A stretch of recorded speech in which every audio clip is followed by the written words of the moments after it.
सत श्री अकाल। दूरदर्शन देख रहे हैं मेरे सारे दर्शकों का मैं मुस्कान शर्मा निघा स्वागत करती हाँ प्रोग्राम कानूनी नुक्ते 'ਚ। दोस्तों जिवें कि तुहानूं पता है कि इस प्रोग्राम का मूल मकसद यही है कि असीं अपने दर्शकों नूं उन्हां दे हकों के बारे जागरूक करवा सकीए। इस दे नाल नाल ये भी कोशिश की जाती है कि हर हफ्ते एक नवे कानून उत्ते चर्चा करिए ਤਾਂ ਜੋ ਉਹਨਾਂ ਦੀ ਜਾਣਕਾਰੀ ਅਤੇ ਗਿਆਨ ਦੇ ਵਿੱਚ ਭਰਪੂਰ ਵਾਧਾ ਹੋ ਸਕੇ। ਇਸ ਦੇ ਨਾਲ ਹੀ ਜੇ ਅੱਜ ਦੇ ਵਿਸ਼ੇ ਬਾਰੇ ਅਸੀਂ ਗੱਲ ਕਰੀਏ, ਅੱਜ ਦਾ ਸਾਡਾ ਵਿਸ਼ਾ ਹੈ ਗ੍ਰਿਫਤਾਰੀ ਅਤੇ ਜ਼ਮਾਨਤ ਦੇ ਸੰਬੰਧਿਤ ਕਾਨੂੰਨ।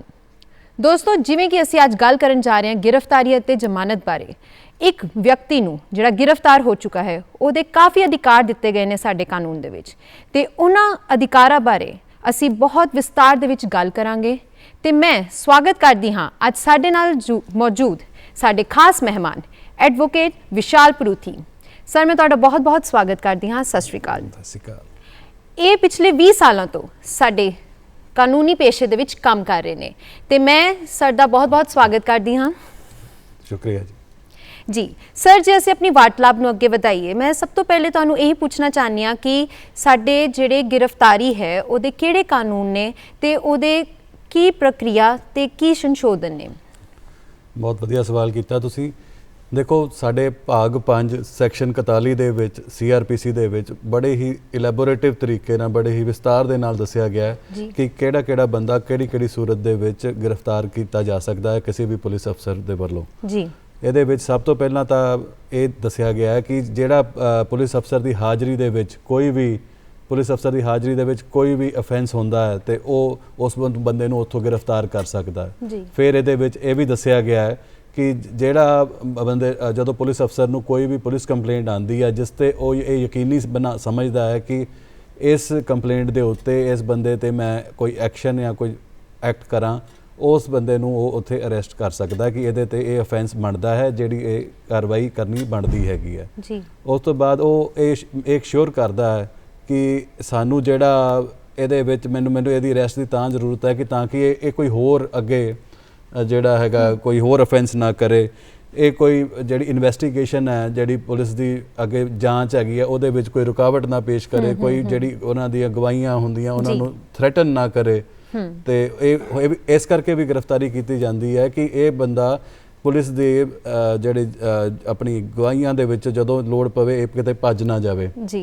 ਉਸ ਤੋਂ ਬਾਅਦ ਹੋਰ ਕਿਸ ਸੂਰਤਾਂ ਦੇ ਵਿੱਚ ਪੁਲਿਸ ਅਰੈਸਟ ਕਰ ਸਕਦੀ ਹੈ, ਉਹਨਾਂ ਵਿੱਚ ਜਿੱਦਾਂ ਕਿ ਕੋਈ ਵੀ ਬੰਦਾ ਭਗੌੜਾ ਹੋ ਗਿਆ ਹੈ, ਭਗੌੜੇ ਨੂੰ ਪੁਲਿਸ ਕਿਸੇ ਵੇਲੇ ਵੀ ਅਰੈਸਟ ਕਰ ਸਕਦੀ ਹੈਗੀ ਹੈ। ਫਿਰ ਕੋਈ ਬੰਦਾ ਆਰਮ ਫੋਰਸਿਸ ਦੇ ਵਿੱਚੋਂ ਭੱਜਿਆ ਹੋਇਆ ਕੋਈ ਕ੍ਰਾਈਮ ਕਰਕੇ, ਉਹਨੂੰ ਵੀ ਪੁਲਿਸ ਕਿਸੇ ਵੇਲੇ ਵੀ ਮੌਕੇ ਤੋਂ ਜਾ ਕੇ ਫੜ ਸਕਦੀ ਹੈ। ਇਸੇ ਤਰ੍ਹਾਂ ਕੋਈ ਪੁਲਿਸ ਅਫਸਰ ਨੇ ਜਿਨ੍ਹਾਂ ਨੂੰ ਆਪਣੀ ਕਾਰਵਾਈ ਕਰ ਰਿਹਾ, ਆਪਣੀ ਲੀਗਲ ਕਾਰਵਾਈ ਕਰ ਰਿਹਾ, ਉਹਨਾਂ ਨੂੰ ਬਾਰ-ਬਾਰ ਅਬਸਟਰਕਟ ਕਰਦਾ ਕੋਈ ਬੰਦਾ, ਉਸ ਦੀ ਵੀ ਗ੍ਰਿਫਤਾਰੀ ਪੁਲਿਸ ਉੱਥੇ ਮੌਕੇ ਤੇ ਪਾ ਸਕਦੀ ਹੈ। ਜੀ ਜਿਵੇਂ ਕਿ ਤੁਸੀਂ ਦੱਸਿਆ ਕਿ ਕਿਸ ਸੂਰਤ ਦੇ ਵਿੱਚ ਜਿਹੜੀ ਪੁਲਿਸ ਹੈ ਉਹ ਇਨਸਾਨ ਨੂੰ ਗ੍ਰਿਫਤਾਰ ਕਰ ਸਕਦੀ ਤੇ ਕਿਹੜੇ ਲੋਕ ਨੇ ਹੈ ਨਾ, ਤੇ ਹੁਣ ਇਹ ਦੱਸੋ ਕਿ ਇਹਦੀ ਕੋਈ ਖਾਸ ਪ੍ਰਕਿਰਿਆ ਵੀ ਹੈ ਕਿ ਕਿਵੇਂ ਗ੍ਰਿਫਤਾਰ ਕੀਤਾ ਜਾ ਸਕਦਾ ਹੈ? ਇਹਦੀ ਬੜੀ ਖਾਸ ਪ੍ਰਕਿਰਿਆ ਵਾ, ਪੁਲਿਸ ਵਾਲਿਆਂ ਨੂੰ ਪੂਰਾ ਫੋਲੋ ਕਰਨਾ ਪੈਂਦਾ, ਪੂਰਾ ਮਾਨਤਾ ਨਾਲ ਚੱਲਣਾ ਪੈਂਦਾ। ਸਭ ਤੋਂ ਪਹਿਲਾਂ ਤਾਂ ਦਫਾ 41A ਦੇ ਵਿੱਚ ਦਫਾ 41A ਦੇ ਵਿੱਚ ਉਹਨਾਂ ਨੂੰ ਨੋਟਿਸ ਦੇਣਾ ਪੈਂਦਾ ਪੁਲਿਸ ਨੂੰ, ਮੁਲਜ਼ਮ ਨੂੰ, ਕਿ ਤੁਹਾਡੇ ਖਿਲਾਫ ਇਹ ਸ਼ਿਕਾਇਤ ਆਈ ਹੈ, ਤੁਹਾਡੇ ਇਸ ਖਿਲਾਫ ਜਿਹੜੀ ਸ਼ਿਕਾਇਤ ਆਈ ਹੈ ਉਹਦੇ ਵਿੱਚ ਇਹ ਗੱਲਾਂ ਤੁਹਾਡੇ ਖਿਲਾਫ ਕਹੀਆਂ ਗਈਆਂ ਜਿਸ ਤੇ ਯਕੀਨ ਕਰਕੇ ਸਾਨੂੰ ਲੱਗਦਾ ਕਿ ਤੁਹਾਡੇ ਖਿਲਾਫ ਇਹ ਅਫੈਂਸ ਬਣਦਾ ਹੈ ਤੇ ਤੁਸੀਂ ਇਸ ਤਰੀਕ ਨੂੰ ਇੰਨੇ ਵਜੇ ਆ ਕੇ ਆਪਣੀ ਸਫਾਈ ਦੇ ਵਿੱਚ ਜੋ ਕਹਿਣਾ ਚਾਹੁੰਦੇ ਹੋ ਆ ਕੇ ਦੱਸੋ। ਉਸ ਨੋਟਿਸ ਨੂੰ ਮਿਲਣ ਤੋਂ ਬਾਅਦ ਜੇ ਉਹ ਬੰਦਾ ਆ ਕੇ ਆਪਣੀ ਸਫਾਈ ਦੇ ਵਿੱਚ ਕੋਈ ਗੱਲ ਕਹਿੰਦਾ ਹੈ ਤਾਂ ਪੁਲਿਸ ਉਹਦੇ ਤੇ ਵਿਚਾਰ ਕਰਕੇ ਉਹਨੂੰ ਇਨਵੈਸਟੀਗੇਸ਼ਨ ਅੱਗੇ ਫਾਰਵਰਡ ਕਰਦੀ ਹੈ। ਪਰ ਜੇ ਉਹ 41A ਦੇ ਵਿੱਚ ਉਹ ਨਹੀਂ ਕਰਦਾ ਤਾਂ ਪੁਲਿਸ ਉਹਨੂੰ ਉੱਥੇ ਅਰੈਸਟ ਵੀ ਕਰ ਸਕਦੀ ਹੈ। ਉਸ ਤੋਂ ਬਾਅਦ ਸੈਕਸ਼ਨ ਆਉਂਦਾ ਹੈ ਜੀ ਸੈਕਸ਼ਨ 41B। ਸੈਕਸ਼ਨ 41B ਦੇ ਵਿੱਚ ਜਿਹੜਾ ਦੱਸਿਆ ਗਿਆ ਮੇਨ ਮੋਟਾ ਇਹ ਹੈ ਕਿ ਕਿਹੜਾ ਕੀ ਪ੍ਰਕਿਰਿਆ ਪੁਲਿਸ ਵਾਲਿਆਂ ਨੂੰ ਫੋਲੋ ਕਰਨੀ ਹੈ। ਉਹਦੇ ਵਿੱਚ ਦੱਸਿਆ ਗਿਆ ਹੈ ਕਿ ਜੀ ਪੁਲਿਸ ਵਾਲਾ ਪਹਿਲਾਂ ਤਾਂ ਆਪਣਾ ਜਿਹੜਾ ਨਾਮ ਵਗੈਰਾ ਬੈਚ ਵਗੈਰਾ ਕਹਿੰਦੇ ਯੂਨੀਫਾਰਮ ਜਿਹੜੀ ਹੈਗੀ ਪ੍ਰੋਪਰ ਚ ਆਏਗਾ ਆਪਣਾ, ਤਾਂ ਕਿ ਉਹ ਆਇਡੈਂਟੀਫਾਈਬਲ ਹੋਵੇ ਕਿ ਉਹਨੂੰ ਪਤਾ ਲੱਗ ਸਕੇ ਕਿ ਉਹ ਪੁਲਿਸ ਵਾਲਾ ਕਿਹੜੇ ਪੁਲਿਸ ਵਾਲੇ ਨੇ ਅਰੈਸਟ ਕੀਤਾ ਤੇ ਉਹਦਾ ਕੀ ਨਾਮ ਹੈ। ਉਸ ਤੋਂ ਬਾਅਦ ਜਦੋਂ ਉਹ ਕੋਈ ਵੀ ਕਾਰਵਾਈ ਕਰਦਾ ਉਹਦਾ ਇੱਕ ਮੈਮੋਰੈਂਡਮ ਬਣਾਏਗਾ, ਉਹਦਾ ਇੱਕ ਲਿਖਤੀ ਰੂਪ ਦੇ ਵਿੱਚ ਕਰੇਗਾ।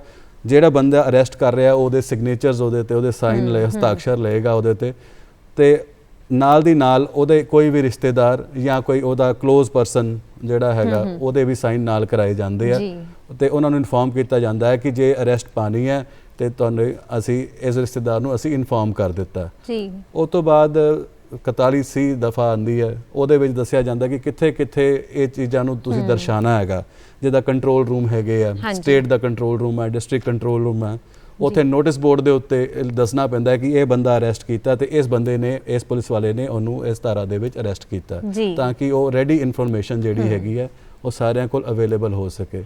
ਇਸੇ ਤਰ੍ਹਾਂ ਸੈਕਸ਼ਨ 41D ਦੇ ਵਿੱਚ ਇੱਕ ਬਹੁਤ ਵਧੀਆ ਉਪਰਾਲਾ ਕੀਤਾ ਹੈ ਕਿ ਜਿਹੜਾ ਬੰਦਾ ਵੀ ਅਰੈਸਟ ਕੀਤਾ ਗਿਆ ਉਹਨੂੰ ਦੱਸਿਆ ਜਾਂਦਾ ਕਿ ਇਹ ਤੇਰੇ ਕੋਲ ਵਕੀਲ ਆਪਣਾ ਕਰਨ ਦੀ ਤੇਰੇ ਕੋਲ ਇਜਾਜ਼ਤ ਦਿੱਤੀ ਜਾਂਦੀ ਹੈ, ਤੂੰ ਆਪਣਾ ਵਕੀਲ ਕਰ ਲੈ, ਜਿਹੜੀ ਵੀ ਸਫਾਈ ਜਿਹੜੀ ਹੈਗੀ ਆ ਉਹਨਾਂ ਨਾਲ ਗੱਲ ਕਰਕੇ ਦਿੱਤੀ ਜਾ ਸਕੇ। ਜੀ ਦੋਸਤੋ, ਇਹਨਾਂ ਤੋਂ ਸਾਨੂੰ ਇਹ ਜ਼ਰੂਰ ਪਤਾ ਚੱਲਦਾ ਹੈ ਕਿ ਜੇ ਕੋਈ ਬੰਦਾ ਤੁਹਾਨੂੰ ਅਰੈਸਟ ਕਰਨ ਆ ਰਿਹਾ ਹੈ ਤੇ ਤੁਹਾਨੂੰ ਪਤਾ ਹੋਣਾ ਚਾਹੀਦਾ ਹੈ ਕਿ ਉਹ ਕਿਸ ਰੈਂਕ ਦਾ ਆਫੀਸਰ ਹੈ ਤੇ ਉਹਦੇ ਕੋਲ ਕੀ ਵਾਰੰਟ ਹੈਗੇ ਨੇ, ਤੇ ਉਸ ਤੋਂ ਇਲਾਵਾ ਤੁਸੀਂ ਜਦੋਂ ਉਹਨੇ ਤੁਹਾਨੂੰ ਅਰੈਸਟ ਕਰ ਵੀ ਲਿਆ ਜਾਂ ਗ੍ਰਿਫਤਾਰ ਕਰ ਵੀ ਲਿਆ ਤੇ ਤੁਹਾਨੂੰ ਇੱਕ ਵਕੀਲ ਕਰਨ ਦਾ ਪੂਰਾ ਅਧਿਕਾਰ ਹੈ, ਇਹ ਤੁਹਾਨੂੰ ਪਤਾ ਹੋਣੇ ਚਾਹੀਦੇ ਨੇ। ਇਸ ਦੇ ਨਾਲ ਹੀ ਸਰ ਮੈਂ ਜੇ ਤੁਹਾਨੂੰ ਪੁੱਛਾਂ, ਔਰਤਾਂ ਦੇ ਅਰੈਸਟ ਕਰਨ ਦੇ ਜਾਂ ਗ੍ਰਿਫਤਾਰ ਕਰਨ ਦੇ ਕੁਝ ਅਲੱਗ ਪ੍ਰਕਿਰਿਆ ਹੈਗੀ ਹੈ? ਇਸ ਦੇ ਵਿੱਚ ਮੈਂ ਤੁਹਾਨੂੰ ਦੱਸਣਾ ਚਾਹਾਂਗਾ ਮੈਡਮ ਕਿ ਜਿਹੜੇ ਲੇਡੀਜ਼ ਹੈਗੀਆਂ, ਜਿਹੜੀਆਂ ਔਰਤਾਂ ਨੇ, ਉਹਨਾਂ ਨੂੰ ਸੂਰਜ ਡੁੱਬਣ ਤੋਂ ਬਾਅਦ ਤੇ ਸੂਰਜ ਚੜ੍ਹਨ ਤੋਂ ਪਹਿਲਾਂ ਕਦੀ ਵੀ ਗ੍ਰਿਫਤਾਰ ਨਹੀਂ ਕੀਤਾ ਜਾ ਸਕਦਾ, ਤੇ ਜਿਹੜਾ ਵੀ ਅਫਸਰ ਇਹਨਾਂ ਨੂੰ ਗ੍ਰਿਫਤਾਰ ਕਰੇਗਾ ਉਹ ਲੇਡੀ ਪੁਲਿਸ ਦਾ ਅਫਸਰ ਕਰੇਗਾ, ਉਹ ਜੈਂਟਸ ਪੁਲਿਸ ਦਾ ਅਫਸਰ ਉਹਨਾਂ ਨੂੰ ਕਦੀ ਵੀ ਅਰੈਸਟ ਨਹੀਂ ਕਰ ਸਕਦਾ। ਕੋਈ ਵੀ ਉਹਨਾਂ ਦੀ ਤਲਾਸ਼ੀ ਲੈਣੀ ਹੈ ਜਾਂ ਕੁਝ ਵੀ ਕਰਨਾ, ਉਹਦੇ ਲਈ ਵੀ ਇੱਕ ਲੇਡੀ ਪੁਲਿਸ ਦਾ ਉੱਥੇ ਹੋਣਾ ਬਹੁਤ ਜ਼ਿਆਦਾ ਜ਼ਰੂਰੀ ਹੈ। ਜੀ, ਜੇਕਰ ਲੇਡੀ ਪੁਲਿਸ ਉੱਥੇ ਨਹੀਂ ਉਪਲਬਧ ਉਸ ਵੇਲੇ, ਹੈ ਨਾ, ਕਦੀ-ਕਦੀ ਤੇ ਫਿਰ ਕਿਸੇ ਵੇਲੇ ਇਦਾਂ ਦੀ ਸਿਚੁਏਸ਼ਨ ਵੀ ਮੈਡਮ ਉੱਥੇ ਪੈਦਾ ਹੁੰਦੀ ਹੈ ਕਿ ਜਿੱਥੇ ਇਮੀਡੀਏਟ ਰਿਕੁਆਇਰਮੈਂਟ ਪੈਂਦੀ ਹੈ ਕਿ ਇਹਦੀ ਲੇਡੀ ਦੀ ਆਪਾਂ ਤਲਾਸ਼ੀ ਲੈਣੀ ਹੈ ਜਾਂ ਕੁਝ ਉਹਨੂੰ ਇਨਵੈਸਟੀਗੇਟ ਕਰਨਾ, ਤੇ ਲੇਡੀ ਪੁਲਿਸ ਉੱਥੇ ਸਾਡੇ ਕੋਲ ਅਵੇਲੇਬਲ ਨਹੀਂ ਹੈਗੀ। ਉਸ ਸੂਰਤ ਦੇ ਵਿੱਚ ਜੁਡੀਸ਼ੀਅਲ ਮੈਜਿਸਟ੍ਰੇਟ ਫਸਟ ਕਲਾਸ ਕੋਲੋਂ ਲਿਖਤ ਰੂਪ ਦੇ ਵਿੱਚ ਅਫਸਰ ਪਰਮਿਸ਼ਨ ਮੰਗਦਾ ਕਿ ਸਾਨੂੰ ਇਜਾਜ਼ਤ ਦਿੱਤੀ ਜਾਵੇ ਕਿ ਅਸੀਂ ਇਹਨੂੰ ਇਨਵੈਸਟੀਗੇਟ ਕਰ ਸਕੀਏ, ਤਾਂ ਉਹ ਪਰਮਿਸ਼ਨ ਮਿਲ ਕੇ ਫੇਰ ਹੀ ਹੋ ਸਕਦਾ। ਜੀ ਦੋਸਤੋ, ਇਹ ਔਰਤਾਂ ਲਈ ਬਹੁਤ ਜ਼ਰੂਰੀ ਹੈ ਸੁਣਨਾ ਕਿ ਜੇ ਕੋਈ ਤੁਹਾਨੂੰ ਗ੍ਰਿਫਤਾਰ ਕਰਨ ਆ ਰਿਹਾ ਤੇ ਨਾਲ ਲੇਡੀ ਪੁਲਿਸ ਹੋਣੀ ਬਹੁਤ ਜ਼ਰੂਰੀ ਹੈ। ਜੇ ਲੇਡੀ ਪੁਲਿਸ ਨਹੀਂ ਹੈ ਤੇ ਤੁਹਾਡਾ ਪੂਰਾ ਹੱਕ ਹੈ ਪੁਲਿਸ ਅਫਸਰ ਨੂੰ ਪੁੱਛਣ ਦਾ ਕਿ ਤੁਹਾਡੇ ਕੋਲ ਪਰਮਿਸ਼ਨ ਹੈਗੀ ਹੈ ਮੈਨੂੰ ਅਰੈਸਟ ਕਰਨ ਦੀ। ਚਲੋ, ਇਸ ਦੇ ਨਾਲ ਹੀ ਸਰ ਜੇ ਅਸੀਂ ਗੱਲ ਕਰੀਏ ਬੱਚਿਆਂ ਦੇ ਕੀ ਸਾਡੇ ਜਿਹੜਾ ਤੁਸੀਂ ਕਾਨੂੰਨ ਦੱਸਿਆ ਹੈ ਉਹਦੇ ਤਹਿਤ ਹੀ ਉਹਨਾਂ ਨੂੰ ਅਰੈਸਟ ਕੀਤਾ ਜਾਂਦਾ ਕਿ ਕੋਈ ਨਵਾਂ ਹੈ? ਬੱਚਿਆਂ ਦੀ ਅਰੈਸਟ ਲਈ ਇੱਕ ਜੁਵੈਨਾਈਲ ਜਸਟਿਸ ਬੋਰਡ ਕ੍ਰੀਏਟ ਕੀਤਾ ਗਿਆ ਜੀ। ਜੁਵੈਨਾਈਲ ਜਸਟਿਸ ਐਕਟ ਦੇ ਵਿੱਚ ਕੋਈ ਵੀ ਬੱਚਾ ਜਿਹੜਾ ਮਾਈਨਰ ਹੈਗਾ, ਕੋਈ ਅਫੈਂਸ ਕਰਦਾ, ਕੋਈ ਜ਼ੁਲਮ ਕਰਦਾ, ਉਹਦੇ ਲਈ ਉਹਦੀ ਅਰੈਸਟ ਦੇ ਵੱਖਰੇ ਪ੍ਰਾਵਧਾਨ ਜਿਹੜੇ ਆ ਲਾਅ ਦੇ ਵਿੱਚ ਦਿੱਤੇ ਗਏ ਨੇ। ਉਹਦੇ ਵਿੱਚ ਇਹ ਹੈ ਕਿ ਜਿਹੜਾ ਬੰਦਾ ਉਹਨੂੰ ਅਰੈਸਟ ਕਰਦਾ ਹੈ ਪਹਿਲਾਂ ਤਾਂ ਪੁਲਿਸ ਦੀ ਵਰਦੀ 'ਚ ਕਦੀ ਨਹੀਂ ਆਏਗਾ, ਉਹ ਸਿਵਲ ਵਰਦੀ 'ਚ ਆਏਗਾ। ਉਹਨੂੰ ਜਿਹੜਾ ਹੈਗਾ ਉਹਨੂੰ ਬੋਰਡ ਦੇ ਸਾਹਮਣੇ ਬੱਚੇ ਨੂੰ ਪੇਸ਼ ਕੀਤਾ ਜਾਂਦਾ, ਉਹਨੂੰ ਜੇਲ੍ਹ 'ਚ ਵੀ ਰੱਖਿਆ ਨਹੀਂ ਜਾ ਸਕਦਾ ਤੇ ਉਹਨੂੰ ਥਾਣੇ ਦੇ ਵਿੱਚ ਵੀ ਰੱਖਿਆ ਨਹੀਂ ਜਾ ਸਕਦਾ। ਉਹ ਬੱਚੇ ਨੂੰ ਕੋਸ਼ਿਸ਼ ਕੀਤੀ ਜਾਂਦੀ ਹੈ ਕਿ ਜਿਹੜੇ ਕੈਦੀ ਦੂਸਰੇ ਨੇ ਉਹਨਾਂ ਤੋਂ ਅਲੱਗ ਰੱਖਿਆ ਜਾ ਸਕੇ ਤਾਂ ਕਿ ਉਹਨਾਂ ਦੇ ਵਿੱਚ ਸੁਧਾਰ ਦੀ ਗੁੰਜਾਇਸ਼ ਬਣੀ ਰਹੇ। ਤੇ ਇਸ ਦੇ ਨਾਲ ਮਤਲਬ ਕੋਈ ਆਬਜ਼ਰਵੇਸ਼ਨ ਤੇ ਸਪੈਸ਼ਲ ਹੋਮਸ ਵੀ ਬਣੇ ਹੋਏ ਨੇ ਬੱਚਿਆਂ ਲਈ? ਹਾਂਜੀ, ਇਹਦੇ ਲਈ ਸੈਪਰੇਟ ਉਹਨਾਂ ਨੂੰ ਜੇਲ੍ਹ ਤੋਂ, ਉਹਨਾਂ ਤੋਂ ਥਾਣੇ ਤੋਂ ਅਲੱਗ ਰੱਖਣ ਲਈ ਸਪੈਸ਼ਲ ਸੈਲਸ ਬੋਰਡ ਬਣਾਏ ਹੋਏ ਨੇ ਉਹਨਾਂ ਦੇ ਵਿੱਚ ਜੀ। ਤੇ ਬੱਚਿਆਂ ਨੂੰ ਰੱਖਣ ਲਈ ਮਤਲਬ ਕਿ ਆਬਜ਼ਰਵੇਸ਼ਨ ਹੋਮ ਬਣੇ ਹੋਏ ਨੇ ਤੇ ਐਨਜੀਓਜ਼ ਵਗੈਰਾ ਬਣੇ ਹੋਣਗੇ। ਐਨਜੀਓਜ਼ ਦੇਖਦੇ ਆ ਜੀ ਉਹਨਾਂ ਨੂੰ, ਆਬਜ਼ਰਵੇਸ਼ਨ ਦੇਖਦੇ ਆ। ਤੇ ਇਸ ਦੇ ਨਾਲ ਹੀ ਸਰ ਜਿਵੇਂ ਕਿ ਸਾਡੇ ਮਾਨਯੋਗ ਸੁਪਰੀਮ ਕੋਰਟ ਨੇ ਤੇ ਉਹਨਾਂ ਨੇ ਬਹੁਤ ਸਾਰੇ ਇੱਦਾਂ ਦੇ ਫੈਸਲੇ ਦਿੱਤੇ ਨੇ ਜਿਹਦੇ ਵਿੱਚ ਉਹਨਾਂ ਨੇ ਬਹੁਤ ਸਾਰੇ ਜਿੰਨੇ ਗ੍ਰਿਫਤਾਰ ਲੋਕ ਨੇ ਜਾਂ ਜਿਹੜੇ ਕੈਦੀਆਂ ਨੇ ਉਹਨਾਂ ਦੇ ਵਾਸਤੇ ਬਹੁਤ ਸਾਰੇ ਅਧਿਕਾਰ ਬਣਾਏ ਨੇ। ਉਸ ਅਧਿਕਾਰਾਂ ਬਾਰੇ ਥੋੜੀ ਜਿਹੀ ਰੋਸ਼ਨੀ ਪਾਓ। ਦੇਖੋ, ਇਹਦੇ ਵਿੱਚ 2 ਲੈਂਡਮਾਰਕ ਜਜਮੈਂਟ ਨੇ ਜੀ, ਸੁਪਰੀਮ ਕੋਰਟ ਦੇ ਵਿੱਚ ਵੀ ਹੈਗੀਆਂ ਤੇ ਆਨਰੇਬਲ ਹਾਈ ਕੋਰਟਸ ਦੇ ਵਿੱਚ ਵੀ ਹੈ, ਲੇਕਿਨ ਜਿਹੜੀਆਂ 2 ਜਜਮੈਂਟਸ ਮੈਂ ਦੱਸਣਾ ਚਾਹਾਂਗਾ ਉਹਦੇ ਵਿੱਚ ਹੈਗੀ ਹੈ ਜੀ DS ਬਾਸੂ ਵਰਸਸ ਵੈਸਟ ਬੰਗਾਲ ਹੈ ਜੀ।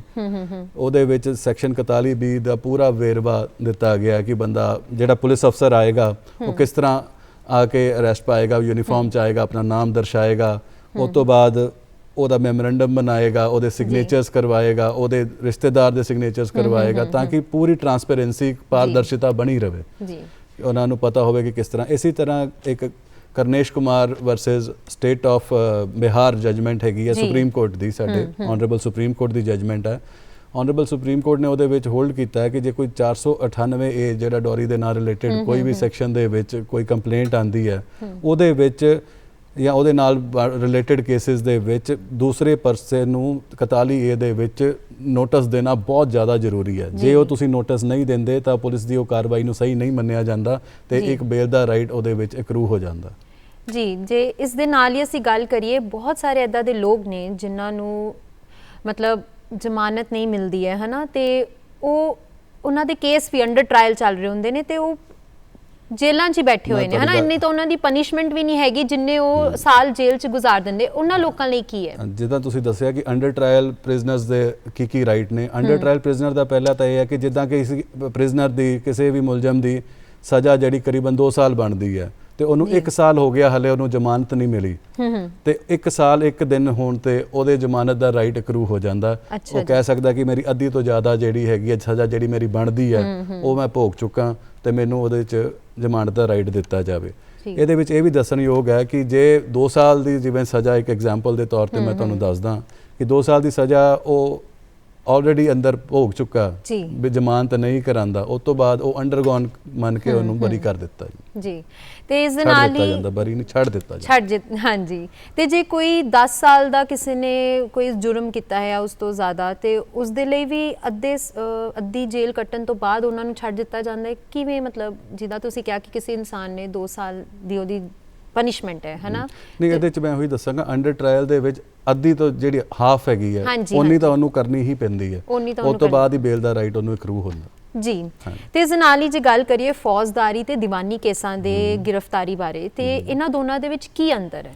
ਦੇਖੋ, ਮੇਰਾ ਮੁੱਖ ਅੰਤਰ ਇਹ ਹੈ ਕਿ ਜਦੋਂ ਵੀ ਸਿਵਲ ਪ੍ਰਿਜ਼ਨ ਦੀ ਗੱਲ ਆਪਾਂ ਕਰਦੇ ਹਾਂ, ਸਿਵਲ ਪ੍ਰਿਜ਼ਨ ਦੇ ਵਿੱਚ ਜਦੋਂ ਵੀ ਕੈਦੀ ਨੂੰ ਭੇਜਿਆ ਜਾਂਦਾ ਉਹਦਾ ਜੋ ਵੀ ਖਰਚ ਆਂਦਾ ਉਹ ਸਾਰਾ ਖਰਚ ਜਿਹੜਾ ਮੁਦਈ ਹੈ, ਜੋ ਕੰਪਲੇਨੈਂਟ ਹੈ, ਉਹ ਚੱਕਦਾ। ਅੱਛਾ ਜੀ। ਹਾਂਜੀ, ਤੇ ਇਸੇ ਤਰ੍ਹਾਂ ਜਿਹੜਾ ਕ੍ਰਿਮੀਨਲ ਹੈਗਾ ਪ੍ਰਿਜ਼ਨ ਹੈਗਾ ਉਹਦੇ ਵਿੱਚ ਸਾਰਾ ਖਰਚਾ ਜਿਹੜਾ ਸਟੇਟ ਅਥਾਰਟੀਜ਼ ਹੈਗੀਆਂ ਉਹ ਬੇਅਰ ਕਰਦੀਆਂ। ਅੱਛਾ ਜੀ। ਇਸੇ ਤਰੀਕੇ ਨਾਲ ਜੇ ਸਿਵਲ ਪ੍ਰਿਜ਼ਨ ਦੀ ਆਪਾਂ ਗੱਲ ਕਰੀਏ, ਜੇ 2000 ਰੁਪਏ ਤੱਕ ਜੁਰਮਾਨੇ ਦੀ ਜਗ੍ਹਾ ਬੰਦਾ ਕਹਿੰਦਾ ਮੈਂ ਨਹੀਂ ਦੇ ਸਕਦਾ, ਉਹਨੂੰ ਫਿਰ ਵੱਧ ਤੋਂ ਵੱਧ 6 ਹਫ਼ਤੇ ਲਈ ਅੰਦਰ ਭੇਜਿਆ ਜਾ ਸਕਦਾ ਸਿਵਲ ਪ੍ਰਿਜ਼ਨ ਦੇ ਵਿੱਚ। ਇਸੇ ਤਰੀਕੇ ਨਾਲ ਜੇ 5000 ਦੇ ਉੱਤੇ ਹੈਗਾ ਤੇ ਉਹਨੂੰ ਭੇਜਿਆ ਜਾ ਸਕਦਾ 3 ਮਹੀਨੇ ਲਈ। ਇੱਦਾਂ ਹੀ ਜੇ ਬੇਲ ਬੌਂਡ ਦੀ ਆਪਾਂ ਗੱਲ ਕਰੀਏ, ਜੇ ਕੋਈ ਬੇਲ ਬੌਂਡ ਆਪਣੀ ਸ਼ੋਰਟੀ ਦਿੰਦਾ, ਸ਼ੋਰਟੀ ਦੇਣ ਤੋਂ ਬਾਅਦ ਉਹ ਬੰਦਾ ਉਸ ਚੀਜ਼ ਨੂੰ ਆਨਰ ਨਹੀਂ ਕਰਦਾ ਤਾਂ ਉਹਨੂੰ ਵੱਧ ਤੋਂ ਵੱਧ 6 ਮਹੀਨੇ ਲਈ ਉਹਦੇ ਵਿੱਚ ਭੇਜਿਆ ਜਾ ਸਕਦਾ। ਅੱਛਾ, ਮਤਲਬ ਜ਼ਮਾਨਤੀ ਨੂੰ ਵੀ ਅੰਦਰ ਭੇਜਿਆ ਜਾ ਸਕਦਾ 6 ਮਹੀਨੇ। ਹਾਂਜੀ। ਤੇ ਇਸ ਨਾਲ ਹੀ ਸਾਨੂੰ ਦੱਸਿਆ ਜਾਵੇ ਨਜ਼ਰਬੰਦ ਤੇ ਗ੍ਰਿਫਤਾਰੀ ਦੇ ਵਿੱਚ ਕੀ ਅੰਤਰ ਹੈ? ਦੇਖੋ ਜੀ, ਜਿਹੜੀ ਨਜ਼ਰਬੰਦ ਹੈਗੀ ਹੈ that can lead to arrest ਜੀ। ਜਿਹੜਾ ਬੰਦਾ ਤੁਸੀਂ ਨਜ਼ਰਬੰਦ ਕੀਤਾ ਉਹ ਐਟ ਦੀ ਮੋਸਟ ਉਹਦੇ ਤੋਂ ਸਵਾਲ ਜਵਾਬ ਪੁੱਛ ਕੇ ਤੁਸੀਂ ਦੇਖਦੇ ਹੋ ਕਿ ਉਹ ਬਣਦਾ ਕਿ ਨਹੀਂ ਬਣਦਾ ਕ੍ਰਾਈਮ, ਉਸ ਤੋਂ ਬਾਅਦ ਉਹਨੂੰ ਅਰੈਸਟ ਕਰਦੇ ਹੋ। ਜਦ ਕਿ ਅਰੈਸਟ ਦਾ ਮਤਲਬ ਇਹ ਹੁੰਦਾ ਹੈ ਕਿ ਜਦੋਂ ਉਹ ਤੁਸੀਂ ਪ੍ਰਾਈਮ ਅਫਸਾਈ ਉਹਨੂੰ ਮੁੱਢ ਤੌਰ ਤੇ ਦੇਖ ਚੁੱਕੇ ਹੋ ਕਿ ਉਹ ਅਫੈਂਸ ਬਣ ਗਿਆ ਤੇ ਉਹਨੂੰ ਅਰੈਸਟ ਕਰ ਲੈਂਦੇ ਹੋ। ਅਰੈਸਟ ਨੂੰ ਜਦੋਂ ਅੱਗੇ ਪ੍ਰੋਸੀਡ ਕਰਦੇ ਹੋ ਦੈਟ ਵਿਲ ਰਿਜ਼ਲਟ ਉਹਦੀ ਰਿਜ਼ਲਟ ਹੋ ਜਾਂਦੀ ਕਨਵਿਕਸ਼ਨ ਦੇ ਵਿੱਚ, ਉਹਨੂੰ ਸਜ਼ਾ ਹੋ ਜਾਂਦੀ ਹੈ ਉਹਦੇ ਵਿੱਚ। ਲੇਕਿਨ ਉਹਦੇ ਵਿੱਚ ਇਦਾਂ ਨਹੀਂ ਹੁੰਦਾ। ਅਰੈਸਟ ਦੇ ਕਨਸੀਕੁਐਂਸਿਸ ਜ਼ਿਆਦਾ ਸੀਰੀਅਸ ਨੇ, ਇਹਦੇ ਘੱਟ ਸੀਰੀਅਸ ਨੇ। ਅੱਛਾ, ਤੇ ਨਜ਼ਰਬੰਦ ਜਿਹੜੇ ਨੇ ਉਹ ਇਸੀ ਕਾਨੂੰਨ ਦੇ ਤਹਿਤ ਆਉਂਦੇ ਨੇ ਕਿ ਉਹਦਾ ਕੋਈ ਵੱਖਰਾ ਕਾਨੂੰਨ ਹੈ? ਦੇਖੋ ਜੀ, ਡਿਪੈਂਡ ਕਰਦਾ। ਜੇ ਕਿਸੇ ਨੂੰ ਤੁਸੀਂ ਲੀਗਲੀ ਡਿਟੇਨ ਰੱਖਦੇ ਹੋ ਲੀਗਲ ਟਾਈਮ ਪੀਰੀਅਡ ਦੇ ਵਿੱਚ ਤਾਂ ਉਹ ਲੀਗਲ ਡਿਟੈਂਸ਼ਨ ਅਲਾਉਡ ਹੈਗੀ ਹੈ ਅੰਡਰ ਦੀ ਲਾਅ। ਬਟ ਕਿਸੇ ਨੂੰ ਤੁਸੀਂ ਅਰੈਸਟ ਨਹੀਂ ਦਿਖਾਉਂਦੇ, ਡਿਟੇਨ ਕਰ ਲੈਂਦੇ ਹੋ, 24 ਘੰਟੇ ਤੋਂ ਜ਼ਿਆਦਾ ਉਹਨੂੰ ਆਪਣੇ ਕਸਟਡੀ 'ਚ ਰੱਖਦੇ ਹੋ, ਇਲੀਗਲ ਕਸਟਡੀ ਉਹ ਕੰਸੀਡਰ ਹੋ ਜਾਂਦੀ ਹੈ। ਉਹਦੇ ਵਿੱਚ ਫਿਰ ਤੁਹਾਨੂੰ ਰਿਟਸ ਦੀ ਪ੍ਰੋਵੀਜ਼ਨ ਅਵੇਲੇਬਲ ਨੇ। ਤੁਸੀਂ ਰਿਟ ਫਾਈਲ ਕਰ ਸਕਦੇ ਹੋ ਆਨਰੇਬਲ ਹਾਈ ਕੋਰਟ ਦੇ ਵਿੱਚ। ਹੈਬੀਅਸ ਕਾਰਪਸ ਰਿਟ ਹੁੰਦੀ ਹੈ, ਉਹਦੇ ਵਿੱਚ ਵਾਰੰਟ ਅਫਸਰ ਅਪਾਇੰਟ ਕੀਤੇ ਜਾਂਦੇ ਆ ਜਿਹੜਾ ਮੌਕੇ ਤੇ ਜਾ ਕੇ ਦੇਖਦੇ ਆ ਕਿ ਜਿਹੜੀ ਉਹ ਡਿਟੇਨ ਉਹਨਾਂ ਨੂੰ ਕੀਤਾ ਗਿਆ ਉਹ ਲੀਗਲੀ ਕੀਤਾ ਗਿਆ ਕਿ ਇਲੀਗਲੀ ਕੀਤਾ ਗਿਆ। ਜੇ ਇਲੀਗਲੀ ਕੀਤਾ ਗਿਆ ਉਹਨਾਂ ਨੂੰ ਛੁਡਵਾ ਕੇ ਆਉਂਦੇ। ਤੇ ਮਤਲਬ ਤੁਸੀਂ ਕਹਿਣਾ ਚਾਹੁੰਦੇ ਹੋ ਕਿ ਕੋਈ ਪੁਲਿਸ ਅਫਸਰ ਜੇ ਤੁਹਾਨੂੰ ਗਲਤ ਤਰੀਕੇ ਦੇ ਨਾਲ ਡਿਟੇਨ ਕਰ ਲਵੇ ਜਾਂ ਬੰਦ ਕਰ ਲੇ, ਨਜ਼ਰਬੰਦ ਕਰ ਲੇ, ਤੇ ਤੁਸੀਂ ਕੋਰਟ ਦਾ ਦਰਵਾਜ਼ਾ ਖਟਖਟਾ ਕੇ ਰਿਟ, ਜਿਹਨੂੰ ਅਸੀਂ ਹੈਬੀਅਸ ਕਾਰਪਸ ਇਨਵੋਕ ਕਰ ਸਕਦੇ ਹਾਂ। ਹਾਂਜੀ, ਮਤਲਬ ਹੈਬੀਅਸ ਕਾਰਪਸ ਤੁਸੀਂ ਹਾਈ ਕੋਰਟ, ਮਾਨਯੋਗ ਹਾਈ ਕੋਰਟ ਜਾ ਕੇ ਤੁਸੀਂ ਕਰ ਸਕਦੇ ਹੋ ਕਿ ਤੁਸੀਂ ਪੇਸ਼ ਕਰੋ ਸਾਡਾ ਬੰਦਾ ਕਿ ਕਿਉਂ ਤੁਸੀਂ ਉਹਨੂੰ ਨਜ਼ਰਬੰਦ ਕੀਤਾ ਹੈ। ਹਾਂਜੀ, ਕੋਰਟ ਵੱਲੋਂ ਸਪੈਸ਼ਲ ਅਪਾਇੰਟਮੈਂਟ ਹੁੰਦੀ, ਵਾਰੰਟ ਅਫਸਰ ਨੂੰ ਕਿਹਾ ਜਾਂਦਾ, ਵਾਰੰਟ ਅਫਸਰ ਜਾਂਦੇ ਆ ਤੇ ਨਾਲ ਛੁਡਾ ਕੇ ਲਿਆਉਂਦੇ। ਅੱਛਾ, ਤੇ ਜਿਵੇਂ ਕਿ ਅਸੀਂ ਗੱਲ ਕਰ ਰਹੇ ਹਾਂ ਕਿ ਕੋਈ ਇਨਸਾਨ ਨੂੰ ਤੁਸੀਂ ਅਰੈਸਟ ਕਰ ਲਿਆ ਹੈ ਨਾ, ਤੇ ਅਰੈਸਟ ਕਰਨ ਤੋਂ ਬਾਅਦ ਇਨਵੈਸਟੀਗੇਸ਼ਨ ਹੁੰਦੀ, ਤਫਤੀਸ਼ ਹੁੰਦੀ ਹੈ। ਉਸ ਤਫਤੀਸ਼ ਦਾ ਕਿੰਨਾ ਸਮਾਂ ਹੁੰਦਾ ਹੈ ਕਿ ਕਿੰਨੇ ਸਮੇਂ ਦੇ ਬਾਅਦ ਇੱਕ ਬੰਦੇ ਨੂੰ ਉਹਦਾ ਅਧਿਕਾਰ ਮਿਲ ਜਾਂਦਾ ਹੈ ਕਿ ਉਹ ਛੁੱਟ ਜਾਏਗਾ? ਕਿਵੇਂ? ਬਹੁਤ ਹੀ ਚੰਗਾ ਸਵਾਲ ਕੀਤਾ ਤੁਸੀਂ। ਇਹਦੇ ਵਿੱਚ ਮੇਨ ਤਾਂ ਜਿਹੜਾ ਸੈਕਸ਼ਨ 57 ਦੇ ਵਿੱਚ ਦਿੱਤਾ ਗਿਆ ਉਹ ਹੈਗਾ ਜੀ ਵੱਧ ਤੋਂ ਵੱਧ 24 ਘੰਟਿਆਂ ਦੇ ਵਿੱਚ ਆਪਣੀ ਇਨਵੈਸਟੀਗੇਸ਼ਨਸ ਨੂੰ ਤੁਸੀਂ ਕਨਕਲੂਡ ਕਰਨਾ ਪੈਂਦਾ। ਲੇਕਿਨ ਜੇ ਤੁਸੀਂ 24 ਘੰਟੇ ਦੇ ਵਿੱਚ ਉਹ ਨਹੀਂ ਕਰ ਪਾਉਂਦੇ ਤੇ ਫਿਰ ਤੁਸੀਂ ਤੁਹਾਡੇ ਡਿਊਟੀ ਬਾਉਂਡ ਹੋ ਜਾਂਦੇ ਹੋ ਕਿ ਤੁਸੀਂ ਜੱਜ ਸਾਹਿਬ ਦੇ ਕੋਲੇ ਪ੍ਰੈਜ਼ਾਈਡਿੰਗ ਜਿਹੜਾ ਹੈਗਾ ਇਨਵੈਸਟੀਗੇਟਿੰਗ ਅਫਸਰ ਜੀ। ਜੱਜ ਸਾਹਿਬ ਕੋਲ ਜਾ ਕੇ ਪੇਸ਼ ਹੋਵੇ ਤੇ ਉਹਨਾਂ ਨੂੰ ਗੁਜ਼ਾਰਿਸ਼ ਕਰੇ ਕਿ ਸਾਨੂੰ ਇਹਦੇ ਤੋਂ ਇਨਵੈਸਟੀਗੇਸ਼ਨ ਫਰਦਰ ਕਰਨੀ ਹੈ ਤੇ ਸਾਨੂੰ ਸਮਾਂ ਦਿੱਤਾ ਜਾਏ। ਜਦੋਂ ਫਰਦਰ ਅੱਗੇ ਸਮਾਂ ਮੰਗਦਾ ਤੇ ਆਨਰੇਬਲ ਕੋਲ ਮੈਕਸਿਮਮ 15 ਦਿਨ ਲਈ ਉਹ ਸਮਾਂ ਅੱਗੇ ਵਧਾ ਸਕਦੀ ਹੈ, ਪਰ ਇਹ ਮੈਕਸਿਮਮ ਪੀਰੀਅਡ ਜਿਹੜਾ ਵਧਾਉਣ ਦਾ ਸਮਾਂ ਹੈਗਾ ਉਹ 90 ਦਿਨਾਂ ਦਾ ਵਿੱਚ ਹੈਗਾ ਉਹਨਾਂ ਕੇਸਾਂ ਦੇ ਵਿੱਚ ਜਿਹਦੇ ਵਿੱਚ ਜਿਹੜਾ ਹੈਗਾ ਡੈਥ ਪਨਿਸ਼ਮੈਂਟ ਹੈਗੀ ਹੈ, 10 ਸਾਲ ਦੀ ਕੈਦ ਹੈਗੀ ਹੈ ਜਾਂ ਲਾਈਫ ਇੰਪ੍ਰਿਜ਼ਨਮੈਂਟ ਹੈ। ਬਾਕੀ ਸਾਰੇ ਕੇਸਾਂ ਦੇ ਵਿੱਚ ਉਹ 60 ਦਿਨ ਨੇ। 60 ਦਿਨ ਜਦੋਂ 90 ਦਿਨਾਂ ਦੇ ਵਿੱਚ ਆਪਣਾ ਚਲਾਨ ਨਹੀਂ ਪੇਸ਼ ਕਰ ਪਾਉਂਦੇ, ਇਨਵੈਸਟੀਗੇਸ਼ਨ ਕੰਕਲੂਡ ਨਹੀਂ ਕਰ ਪਾਉਂਦੇ ਜਾਂ 60 ਦਿਨਾਂ ਦੇ ਵਿੱਚ ਜਿੱਦਾਂ ਵੀ ਕੇਸ ਹੋਵੇ, ਨੇਚਰ ਆਫ ਅਫੈਂਸ ਹੋਵੇ, ਤਾਂ ਜਿਹੜਾ ਹੈਗਾ ਬਾਈ ਡਿਫਾਲਟ ਜਿਹੜਾ ਹੈਗਾ ਉਹ ਬੇਲ ਦਾ ਅਧਿਕਾਰ ਦੂਸਰੇ ਪਾਸੇ ਮਿਲ ਜਾਂਦਾ। ਜੀ, ਜਿਵੇਂ ਕਿ ਤੁਸੀਂ ਹੁਣ ਗੱਲ ਕੀਤੀ ਹੈ ਕਿ ਬੇਲ ਬਾਰੇ, ਹੈ ਨਾ, ਜ਼ਮਾਨਤ ਬਾਰੇ, ਤੇ ਕਿਸੇ ਵਿਅਕਤੀ ਨੇ ਜੇ ਜ਼ਮਾਨਤ ਲੈਣੀ ਹੋਵੇ, ਕਿੰਨੇ ਪ੍ਰਕਾਰ ਦੀ ਜ਼ਮਾਨਤ ਹੈ ਸਾਡੇ ਕਾਨੂੰਨ ਦੇ ਵਿੱਚ? ਹਾਂਜੀ, ਇਹਦੇ ਵਿੱਚ ਜੀ 2 ਤਰੀਕੇ ਦੀ ਜ਼ਮਾਨਤ ਸਾਡੇ ਕੋਲ ਅਵੇਲੇਬਲ ਨੇ। ਇੱਕ ਜਿਹਨੂੰ ਆਪਾਂ ਐਂਟੀਸਪੇਟਰੀ ਬੇਲ ਕਹਿੰਦੇ ਆ, ਇੱਕ ਜਿਹੜੀ ਰੈਗੂਲਰ ਬੇਲ ਹੈਗੀ ਹੈ ਸਾਡੇ ਕੋਲ ਅਵੇਲੇਬਲ ਆ। ਜਿਹਦਾ ਹੁਣ ਐਂਟੀਸਪੇਟਰੀ ਬੇਲ ਹੈਗੀ ਹੈ ਉਹ ਜ਼ਿਆਦਾਤਰ ਨਾਨ ਬੇਲੇਬਲ ਅਫੈਂਸਿਸ ਦੇ ਵਿੱਚ ਦਿੱਤੀ ਜਾਂਦੀ ਹੈ ਅਤੇ ਉਹਦੇ ਵਿੱਚ ਬਹੁਤ ਸਾਰੀਆਂ ਸ਼ਰਤਾਂ ਜਿਹੜੀਆਂ ਹੈਗੀਆਂ ਉਹਦੇ ਵਿੱਚ ਰੱਖੀਆਂ ਜਾਂਦੀਆਂ, ਜਿਵੇਂ ਕਿ ਉਹਦੇ ਵਿੱਚ ਮੁੱਖ ਸ਼ਰਤਾਂ ਜਿੱਦਾਂ ਹੁੰਦੀਆਂ ਕਿ ਮੈਂ ਆਪਣੇ ਆਪ ਨੂੰ ਅਕਿਊਜ਼ ਵੱਲੋਂ ਐਫੀਡੇਵਿਟ ਲੱਗਦਾ ਕਿ ਮੈਂ ਆਪਣੇ ਆਪ ਨੂੰ ਹਰ ਵੇਲੇ ਅਵੇਲੇਬਲ ਰੱਖਾਂਗਾ ਕਿ ਮੈਨੂੰ ਜਦੋਂ ਵੀ ਬੁਲਾਇਆ ਜਾਏ ਮੈਂ ਹਾਜ਼ਰ ਹੋ ਕੇ ਕੋਰਟ ਦੇ ਸਾਹਮਣੇ ਪੇਸ਼ ਹੋਵਾਂਗਾ। ਦੂਸਰਾ, ਮੈਂ ਕਿਸੇ ਨੂੰ ਵੀ ਗਵਾਹ ਨੂੰ ਕਦੀ ਵੀ ਧਮਕਾਵਾਂਗਾ ਨਹੀਂ। ਹਾਂਜੀ, ਕਿਸੇ ਗਵਾਹ ਨੂੰ ਧਮਕਾਵਾਂਗਾ ਨਹੀਂ। ਮੈਂ ਕਿਸੇ ਵੀ ਐਵੀਡੈਂਸ ਜਿਹੜੀ ਹੈਗੀ ਉਹਨੂੰ ਟੈਂਪਰ ਵਿਦ ਨਹੀਂ ਕਰਾਂਗਾ, ਕਿਸੇ ਨੂੰ ਥ੍ਰੈਟਨ ਨਹੀਂ ਕਰਾਂਗਾ, ਕਿਸੇ ਨੂੰ ਇੰਡਿਊਸ ਨਹੀਂ ਕਰਾਂਗਾ। ਇੰਡਿਊਸ ਹੁੰਦਾ ਮਤਲਬ ਲਾਲਚ ਨਹੀਂ ਦੇਵਾਂਗਾ ਕਿ ਮੇਰੇ ਹੱਕ ਦੇ ਵਿੱਚ।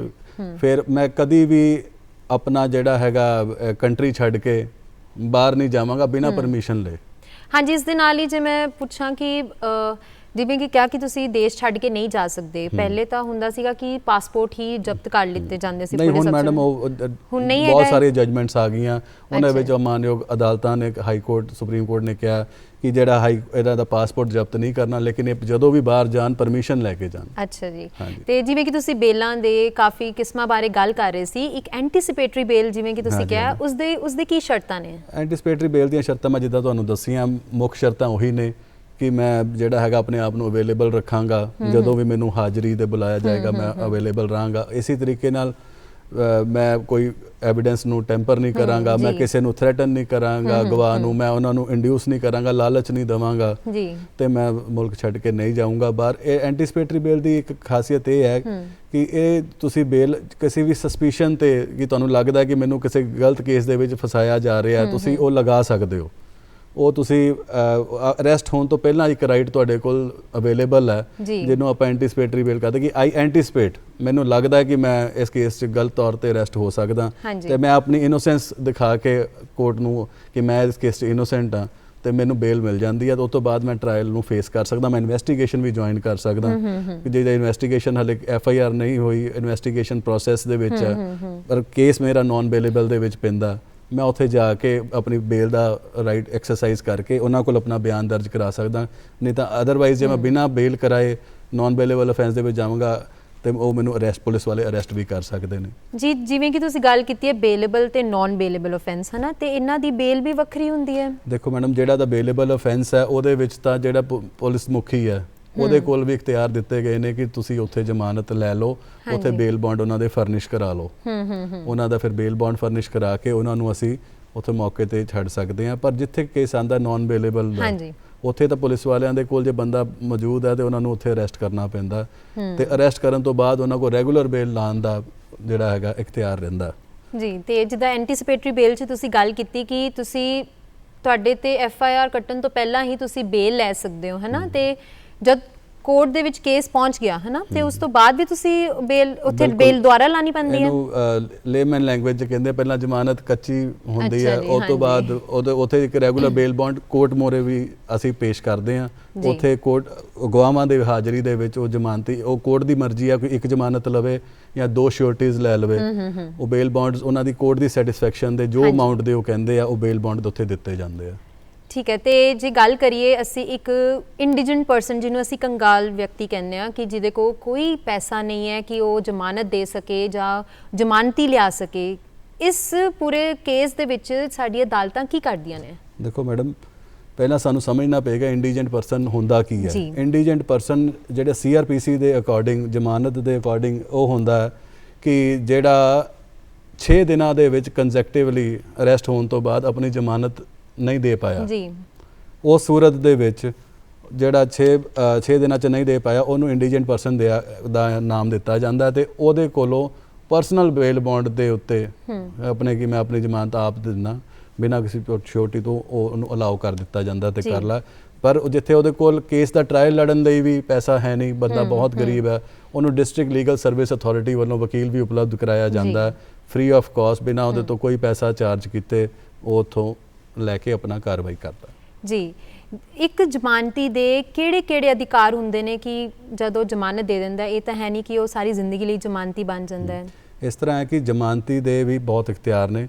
ਜ਼ਮਾਨਤੀ ਨੂੰ ਜੇ ਕਿਸੇ ਵੇਲੇ ਵੀ ਲੱਗਦਾ ਹੈ ਕਿ ਜਿਸ ਬੰਦੇ ਦੀ ਮੈਂ ਜ਼ਮਾਨਤ ਦਿੱਤੀ ਹੈ ਇਹ ਕੋਰਟ ਦੀ ਜੁਰਿਸਡਿਕਸ਼ਨ ਤੋਂ ਭੱਜ ਸਕਦਾ ਹੈ ਜਾਂ ਮੇਰਾ ਉਹਦੇ ਤੇ ਵਿਸ਼ਵਾਸ ਨਹੀਂ ਰਿਹਾ, ਉਹ ਕੋਰਟ ਦੇ ਕੋਲ ਜਾ ਕੇ ਆਪਣੀ ਐਪਲੀਕੇਸ਼ਨ ਦੇ ਸਕਦਾ ਹੈ ਕਿ ਜੱਜ ਸਾਹਿਬ ਮੈਂ ਇਸ ਬੰਦੇ ਦੀ ਜ਼ਮਾਨਤ ਦਿੱਤੀ ਸੀ ਪਰ ਇਹ ਬੰਦਾ ਮੈਨੂੰ ਨਹੀਂ ਲੱਗਦਾ ਕਿ ਮੈਂ ਹੁਣ ਇਹਦੀ ਅੱਗੇ ਜ਼ਮਾਨਤ ਅੱਗੇ ਕਰ ਸਕਾਂਗਾ, ਜ਼ਮਾਨਤੀ ਬਣ ਸਕਾਂਗਾ। ਤੇ ਉਸ ਸੂਰਤ ਦੇ ਵਿੱਚ ਕੋਰਟ ਉਹਨੂੰ ਨੋਟਿਸ ਕਰ ਦਿੰਦੀ ਹੈ ਮੁਲਜ਼ਮ ਨੂੰ ਕਿ ਤੂੰ ਆਪਣਾ ਭਾਈ ਨਵਾਂ ਜ਼ਮਾਨਤੀ ਅਰੇਂਜ ਕਰ ਲੈ। ਨਹੀਂ ਜੇ ਅਗਰ ਉਸ ਡੇਟ ਤੱਕ ਉਹ ਨਹੀਂ ਜ਼ਮਾਨਤ ਅਰੇਂਜ ਕਰ ਸਕਦਾ ਉਹ ਜ਼ਮਾਨਤੀ ਨੂੰ ਛੱਡ ਦਿੱਤਾ ਜਾਂਦਾ ਤੇ ਉਹਨੂੰ ਜੇਲ੍ਹ ਦੇ ਵਿੱਚ ਵਾਪਸ ਭੇਜ ਦਿੱਤਾ ਜਾਂਦਾ। ਤੇ ਇੱਕ ਜਿਹੜਾ ਜ਼ਮਾਨਤੀ ਹੈ ਉਹ ਦੁਬਾਰਾ ਕਿਸੇ ਕੇਸ ਦੇ ਵਿੱਚ ਜ਼ਮਾਨਤ ਦੇ ਸਕਦਾ ਹੈ? ਅੱਜ ਕੱਲ੍ਹ ਦੇ ਕਾਨੂੰਨੀ ਪ੍ਰਾਵਧਾਨ ਦੇ ਅਕੋਰਡਿੰਗਲੀ ਅੱਜ ਕੱਲ੍ਹ ਹਰ ਜ਼ਮਾਨਤੀ ਦਾ ਆਧਾਰ ਕਾਰਡ ਨਾਲ ਲਿਆ ਜਾਂਦਾ। ਅੱਜ ਕੱਲ੍ਹ ਦੇ ਹਿਸਾਬ ਨਾਲ ਇੱਕ ਤੋਂ ਜ਼ਿਆਦਾ ਜ਼ਮਾਨਤ ਨਹੀਂ ਦਿੱਤੀ ਜਾ ਸਕਦੀ, ਪਰ ਜੇ ਬੰਦੇ ਦੇ ਕੋਲ ਪ੍ਰਾਪਰਟੀ ਇੱਕ ਤੋਂ ਜ਼ਿਆਦਾ ਹੈਗੀ ਹੈ ਉਹ ਫਿਰ to the satisfaction of the court ਨੂੰ ਰਿਕੁਐਸਟ ਕਰ ਸਕਦਾ ਹੈ ਕਿ ਮੇਰੇ ਕੋਲ ਆਹ ਪ੍ਰਾਪਰਟੀ ਅਲੱਗ ਹੈ, ਆਹ ਪ੍ਰਾਪਰਟੀ ਅਲੱਗ ਹੈ, ਇਸ ਉੱਤੇ ਮੈਂ ਦੂਸਰੇ ਦੀ ਜ਼ਮਾਨਤ ਦੇ ਸਕਾਂ। ਤੁਸੀਂ ਸਾਡੀ ਇਸ ਜਾਣਕਾਰੀ ਭਰਪੂਰ ਜਿਹੜਾ ਸਾਡਾ ਸੈਸ਼ਨ ਹੋਇਆ ਹੈ ਇਸ ਨੂੰ ਤੁਸੀਂ ਕਿਵੇਂ ਰੈਪ ਅਪ ਕਰੋਗੇ ਜਾਂ ਕਿਵੇਂ ਤੁਸੀਂ ਸਾਡੇ ਦਰਸ਼ਕਾਂ ਨੂੰ ਕੀ ਸੁਝਾਅ ਦੇਣਾ ਚਾਹੋਗੇ? ਦੇਖੋ ਜੀ, ਮੈਂ ਸਾਰੇ ਦਰਸ਼ਕਾਂ ਨੂੰ ਇਹੀ ਸੁਝਾਅ ਦੇਣਾ ਚਾਹਾਂਗਾ ਕਿ ਉਹ ਜਾਗਰੂਕ ਰਹਿਣ ਆਪਣੇ ਹਿੱਤਾਂ ਬਾਰੇ, ਆਪਣੇ ਕਾਨੂੰਨਾਂ ਵੱਲੋਂ ਦਿੱਤੇ ਗਏ ਹੱਕਾਂ ਬਾਰੇ। ਇਹ ਸਾਡੇ ਮੁਲਕ ਦੇ ਵਿੱਚ ਕਾਫੀ ਬਦਕਿਸਮਤੀ ਹੈ ਕਿ ਹਾਲੇ ਵੀ ਕਾਫੀ ਪੱਧਰ ਦੇ ਵਿੱਚ ਅਨਪੜ੍ਹਤਾ ਸਾਡੇ ਵਿੱਚ ਪ੍ਰਵੇਲੈਂਟ ਹੈਗੀ ਹੈ। ਅਨਪੜ੍ਹਤਾ ਦੇ ਨਾਲ ਨਾਲ ਸਾਡੇ ਵਿੱਚ ਲੀਗਲ ਅਨਪੜ੍ਹਤਾ ਵੀ ਬਹੁਤ ਜ਼ਿਆਦਾ ਹੈ। ਉਹਦੇ ਲਈ ਮੈਂ ਸਰਕਾਰ ਨੂੰ ਗੁਜ਼ਾਰਿਸ਼ ਕਰਾਂਗਾ ਕਿ ਮੈਕਸਿਮਮ ਪਿੰਡਾਂ ਦੇ ਵਿੱਚ ਜਾ ਕੇ, ਰੂਰਲ ਏਰੀਆਜ਼ ਦੇ ਵਿੱਚ ਜਾ ਕੇ ਕੈਂਪ ਲਗਵਾਏ ਜਾਣ ਜਿੱਥੇ ਉੱਤੇ ਡਿਸਟ੍ਰਿਕਟ ਲੀਗਲ ਸਰਵਿਸਿਜ਼ ਨੂੰ ਯੂਜ਼ ਕੀਤਾ ਜਾਵੇ। ਉਹ ਦੱਸਣ ਕਿ ਵਕੀਲਾਂ ਨੂੰ ਅੱਗੇ ਪੇਸ਼ ਕਰਨ, ਜਿਹੜੇ ਜਾ ਕੇ ਦੱਸਣ ਕਿ ਆਹ ਮੁੱਢਲੇ ਅਧਿਕਾਰ ਨੇ ਤੁਹਾਡੇ, ਇਹ ਤੁਸੀਂ ਇਹਨਾਂ ਨੂੰ ਵਰਤ ਸਕਦੇ ਹੋ, ਤਾਂ ਕਿ ਉਹਨਾਂ ਦੀ ਐਕਸਪਲੋਇਟੇਸ਼ਨ ਜਿਹੜੀ ਪੁਲਿਸ ਦੁਆਰਾ ਵੀ ਕਈ ਵਾਰੀ ਕੀਤੀ ਜਾਂਦੀ ਹੈ ਉਹ ਉਹਨੂੰ ਅਵੋਇਡ ਕੀਤਾ ਜਾਵੇ ਤੇ ਉਹਨਾਂ ਨੂੰ ਆਪਣੇ ਬਾਰੇ ਜਾਗਰੂਕ ਕੀਤਾ ਜਾਵੇ। ਜੀ ਦੋਸਤੋ, ਇਹ ਬਹੁਤ ਜ਼ਿਆਦਾ ਇਨਫੋਰਮੇਟਿਵ ਸੈਸ਼ਨ ਸੀਗਾ ਤੇ ਤੁਹਾਨੂੰ ਸਾਰਿਆਂ ਨੂੰ ਪਤਾ ਹੋਣੇ ਚਾਹੀਦੇ ਕਿ ਜੇ ਤੁਹਾਨੂੰ ਕਦੀ ਗ੍ਰਿਫਤਾਰ ਕੀਤਾ ਗਿਆ ਤੇ ਤੁਹਾਡੇ ਕੀ ਅਧਿਕਾਰ ਨੇ ਤੇ ਜਦ ਤੁਸੀਂ ਜ਼ਮਾਨਤ ਲੈਣ ਜਾਣਾ ਤੇ ਕੀ ਅਧਿਕਾਰ ਨੇ। ਇਸ ਦੇ ਨਾਲ ਹੀ ਮੈਂ ਤੁਹਾਡੇ ਸਾਰਿਆਂ ਤੋਂ ਲੈਣੀ ਆ ਇਜਾਜ਼ਤ ਤੇ ਮੈਂ ਸਰ ਦਾ ਬਹੁਤ-ਬਹੁਤ ਸ਼ੁਕਰੀਆ ਕਰਦੀ ਹਾਂ ਕਿ ਉਹ ਸਾਡੇ ਨਾਲ ਸਟੂਡੀਓ ਦੇ ਵਿੱਚ ਜੁੜੇ। ਅਗਲੇ ਹਫਤੇ ਫਿਰ ਮਿਲਾਂਗੇ ਇੱਕ ਨਵੇਂ ਕਾਨੂੰਨ ਤੇ ਇੱਕ ਨਵੀਂ ਸ਼ਖਸੀਅਤ ਦੇ ਨਾਲ। ਉਨੀ ਦੇਰ ਲਈ ਧੰਨਵਾਦ।